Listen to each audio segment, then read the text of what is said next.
അറിഞ്ഞില്ലേ സെവൻസിലെ ഓണം ഓഫറിനെ കുറിച്ച്? 20 ഭാഗ്യശാലികൾക്ക് 20 സ്വർണ്ണ നാണയങ്ങൾ സമ്മാനമായി ലഭിക്കുന്നു. സെപ്റ്റംബർ 1 മുതൽ സെപ്റ്റംബർ 20 വരെ പർച്ചേസ് ചെയ്യുന്ന 20 പേർക്കാണ് ഈ സൗഭാഗ്യം. എങ്ങനെയാണെന്നല്ലേ? എല്ലാ ദിവസവും നറുക്കെടുപ്പിലൂടെ ഒരു ഭാഗ്യശാലിയെ കണ്ടെത്തി ഉടൻ തന്നെ സ്വർണ്ണ നാണയം നൽകുന്നു.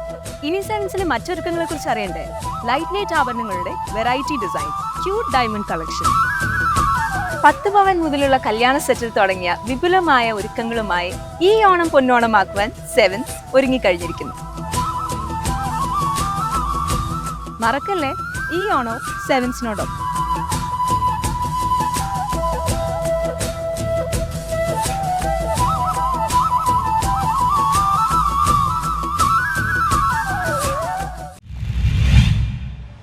വിവിധ ആവശ്യങ്ങൾ ഉന്നയിച്ച് സ്കൂൾ പാചക തൊഴിലാളി യൂണിയൻ AITUCയുടെ നേതൃത്വത്തിൽ RDO ഓഫീസിന് മുന്നിൽ ധർണ നടത്തി. സ്കൂൾ പാചക തൊഴിലാളികളുടെ ശമ്പളവും ആനുകൂല്യങ്ങളും നിഷേധിക്കുന്ന കേരള സർക്കാർ മോഡൽ വേണ്ട, പകരം സ്കൂൾ പാചക തൊഴിലാളികളെ സ്ഥിരം ജീവനക്കാരെ അംഗീകരിച്ച് പെൻഷനും ഗ്രാറ്റുവിറ്റിയും മറ്റ് ആനുകൂല്യങ്ങളും നൽകി പരിരക്ഷിക്കുന്ന തമിഴ്നാട് മാതൃക നടപ്പാക്കുക എന്ന ഡിമാൻഡ് അംഗീകരിക്കണമെന്നാവശ്യപ്പെട്ടുകൊണ്ട് സ്കൂൾ പാചക തൊഴിലാളി യൂണിയൻ AITUCയുടെ നേതൃത്വത്തിൽ ഫോർട്ട് കൊച്ചി RDO ഓഫീസിന് മുന്നിൽ ഫോർട്ട് കൊച്ചി ഉപജില്ലാ കമ്മിറ്റിയുടെ നേതൃത്വത്തിൽ തൊഴിലാളികൾ സത്യാഗ്രഹം നടത്തി.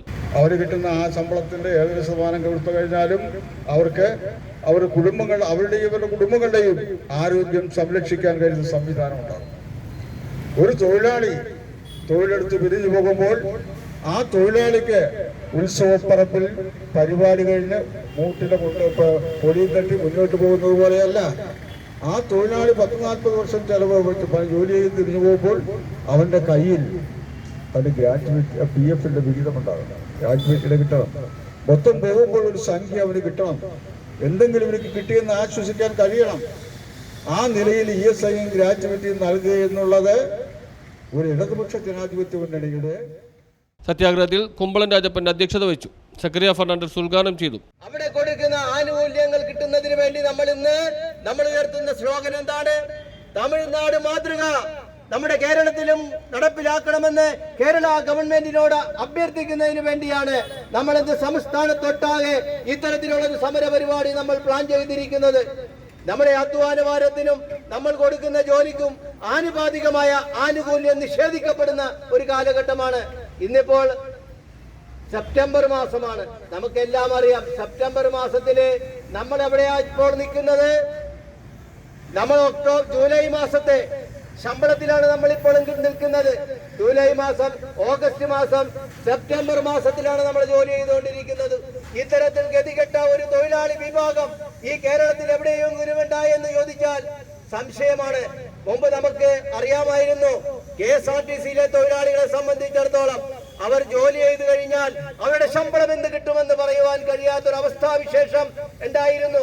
LDF ഗവൺമെന്റ് അധികാരത്തിൽ വന്നതിന് ശേഷം അത് അവിടെ പടിപടിയായി മാറുന്ന ഒരു സ്ഥിതിവിശേഷത്തിൽ നമ്മുടെ സ്കൂൾ പാചക തൊഴിലാളികളെ സംബന്ധിച്ചിടത്തോളം അത്തരമൊരു നീതി നൽകുന്നതിൽ ഗവൺമെന്റ് അമാന്തിക്കുകയാണ്. അതാണ് ഇത്തരത്തിലുള്ള പ്രക്ഷോഭണത്തിന് നാന്ദി കുറിക്കുന്നതിന് വേണ്ടി നമ്മൾ വന്നിട്ടുള്ളത്. ഫോർട്ട് കൊച്ചി ഉപജില്ലയിൽ 86 വിദ്യാലയങ്ങളാണുള്ളത്. K. സുരേഷ് മുഖ്യ പ്രഭാഷണം നടത്തി. MD Antony, K. Amsad, EP Pravitha, VR Vinod, Shalu Xavier, Jiji Antony, KB Haneef, Leema John, KB Abida, KF Fousiya, Seenath PH എന്നിവർ പ്രസംഗിച്ചു. News bureau, fort Kochi.